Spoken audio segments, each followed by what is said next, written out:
Հայաստանից պտուղ բանջարեղեն եւ ծաղիկներ արտահանող տնտեսվարողները փոխհատուցում կստանան։ Պետական աջակցությունը նախատեսվում է այն տնտեսվարողների համար, որոնք արտահանում են հայկական ծագման ապրանքներ, փոխհատուցելով ներմուծող երկրում գանձված մաքսատուրքի արժեքը։ 2026-ի հունիսին այս միջոցառման շրջանակում արտահանման ենթակա ծավալները կկազմեն մոտ 4250 տոննա պտուղ բանջարեղեն եւ 10 միլիոն հատ ծաղիկ։ Միացյալ Նահանգների միջազգային զարգացման ֆինանսական կորպորացիայի տնօրենների խորհուրդը հավանություն է տվել մի շարք նոր ռազմավարական ներդրումների իրականացմանը։ Հաստատված ծրագրերի թվում է TRIP-ի զարգացման ընկերության հիմնումը։ Այս նոր կառույցը իրենից ներկայացնում է հայ-ամերիկյան համատեղ ձեռնարկություն, որի հիմնական նպատակն է աջակցել երկկողմ եւ տարածաշրջանային առևտրին, փոխադրումներին, տնտեսական զարգացմանը, ինչպես նաեւ տարածաշրջանային փոխկապակցվածության մակարդակի բարձրացմանը։ Ռուսաստանի փոխվարչապետ Ալեքսեյ Օվերչուկն անդրադարձել է Հայաստանից թարմ պտուղ բանջարեղենի ներկրման նկատմամբ Ռոսսել խոզնաձորի կիրառած վերջին սահմանափակումներին։ Ռուսաստանյան կողմի պարզաբանմամբ հայկական արտադրանքի նկատմամբ ձեռնարկված քայլերը հանդիսանում են սովորական աշխատանքային գործընթաց։ Ռուսաստանի փոխվարչապետը հավելել է, որ ստուգումների նպատակը Ռուսաստանի սպառողների պաշտպանությունն է։ 2026-ի առաջին եռամսյակում աշխատանքի նպատակով Ռուսաստանի Դաշնությունը մեկնել Հայաստանի Հանրապետության 42366 քաղաքացի։ Նախորդ տարվա նույն ժամանակահատվածի համեմատ արձանագրվել է հոսքերի որոշակի նվազում։ 2025-ի հունվար-մարտին աշխատանքային նպատակով Ռուսաստան էր մուտք գործել 45526 Հայաստանի Հանրապետության քաղաքացի։ Տրանսպորտային լոգիստիկայի տեսանկյունից մեր քաղաքացիները նախապատվությունը տվել են օդային տրանսպորտին եւ ավտոմոբիլային ճանապարհներին։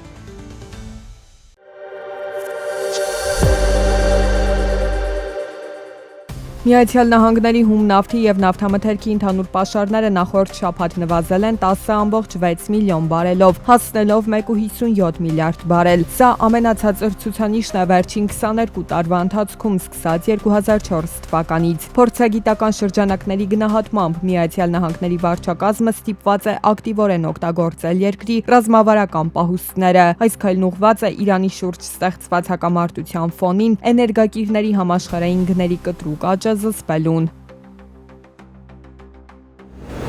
Ավելի քան 3 ամիս առաջ Իրանում պատերազմ սկսվեց եւ դրա հետևանքով երկրում գնաճը հասել է վերջին տասնամյակների ամենաբարձր մակարդակին։ Երկրում արձանագրվել են գների աճի ամենաբարձր տեմպերը երկրորդ համաշխարհային պատերազմից ի վեր։ Մայիսին քաղաքային բնակավայրերում սպառողական գների ինդեքսը 77.2%-ով բարձր է եղել նախորդ տարվա նույն ժամանակահատվածի համեմատ։ Ապրիլի համեմատ էլ ռեստորանների եւ հյուրանոցների գները աճել են 88%-ով։ Եվրոպան նախատեսում է նոր կանոնների միջոցով նվազեցնել կախվածությունն օտարերկրյա տեխնոլոգիաներից։ Եվրոպական հանձնաժողովը ներկայացրել է կանոնների նոր փաթեթ, որն ուղղված է միկրոչիպերի, արհեստական բանականության եւ անպային ծառայությունների սեփական արտադրության ու զարգացման խթանմանը։ Աճող աշխարհաքաղաքական լարվածության պայմաններում Եվրոպայում ավելի հաճախ են հնչում կոչեր հրաժարվելու կարևորագույն տեխնոլոգիաների ոչ եվրոպական մատակարարներից։ Ամերիկյան SpaceX ընկերությունը նախատեսում է իր բաժնետոմսերի առաջնային հրապարակային տեղաբաշխման պաշտոնական մեկնարկից առաջ մեկ բաժնետոմսի ֆիքսված գինը սահմանել $135։ Ընկերությունը մտադիր է վաճառել 555.6 միլիոն բաժնետոմս, ապահովելով $75 միլիարդ ընդհանուր առաջարկ։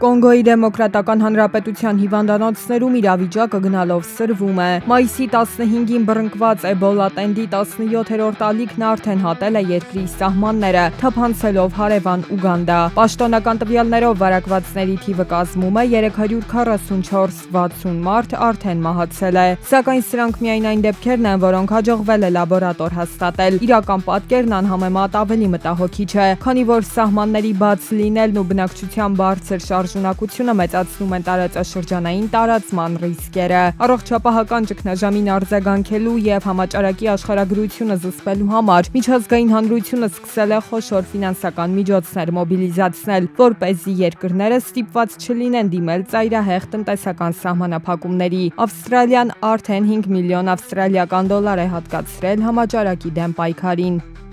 Այս ֆինանսավորումը թույլ կտա ապահովել դեղորայքի և բժշկական սարքավորումների մատակարարումը, աջակցել սանիտարական ծառայություններին, իրականացնել հիվանդության տարածման մոնիթորինգ և հզորացնել տեղի առողջապահական համակարգերը։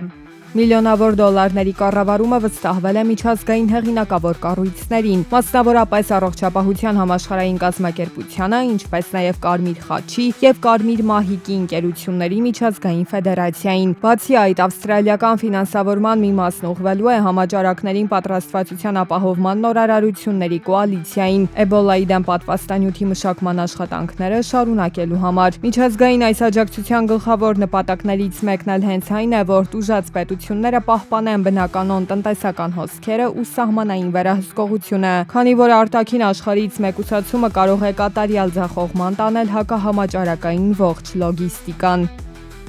Ոչ մի երկիր չպետք է փակի իր սահմանները կամ որևէ սահմանափակում մտցնի ճամփորդությունների և առևտրի նկատմամբ։ Նման միջոցառումները սովորաբար իրականացվում են վախից դրդված և չունեն գիտական հիմնավորում։ Դրանք մարդկանց և ապրանքների տեղաշարժը մղում են դեպի ոչ պաշտոնական սահմանային անցումներ, որոնք չեն վերահսկվում, դրանով իսկ մեծացնելով հիվանդության տարածման հավանականությունը։ Ամենակարևորը, այս սահմանափակումները կարող են վնասել տեղական տնտեսությունները և բացասաբար անդրադառնալ արձագանքման գործողությունների վրա, անվտանգության և լոգիստիկայի տեսանկյունից։ Միջազգային հանրության կողմից ֆինանսական միջոցների հրատապ մոբիլիզացումը և Ավստրալիայի հատկացրած միլիոնավոր դոլարները միայն բժշկական օգնություն չեն։ Դրանք նախ եւ առաջ տնտեսական եւ լոգիստիկ հենարան են Արևելյան Աֆրիկայի համար, թույլ չտալու, որ համաճարակի դեմ պայքարը վերածվի տարածաշրջանի կատարյալ մեկուսացման։ Ինչպես հստակեցնում են Առողջապահության համաշխարհային կազմակերպության փորձագետները,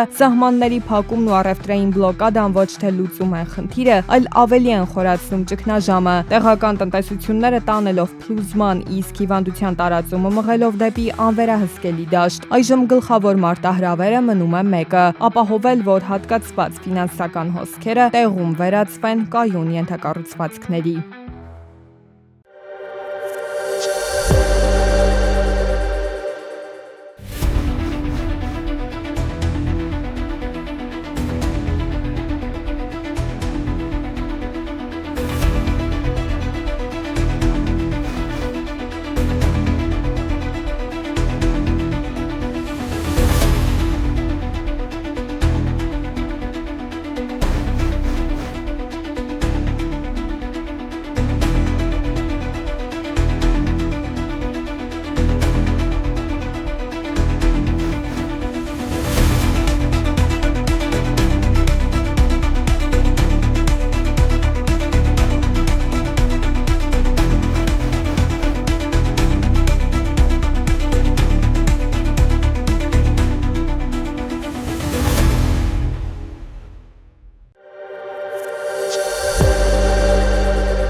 «2026-ի մայիսին Հայաստան է այցելել 199,541 զբոսաշրջիկ։ Այս ցուցանիշը նախորդ տարվա նույն ժամանակահատվածի համեմատ աճել է մոտ 10%-ով։ Զբոսաշրջային հոսքերի աճը ուղղակիորեն ազդում է սպասարկման ոլորտի, հյուրանոցային բիզնեսի և հանրային սննդի օբյեկտների շրջանառության ծավալների վրա, նպաստելով ծառայությունների ոլորտում հարկային մուտքերի ավելացմանը։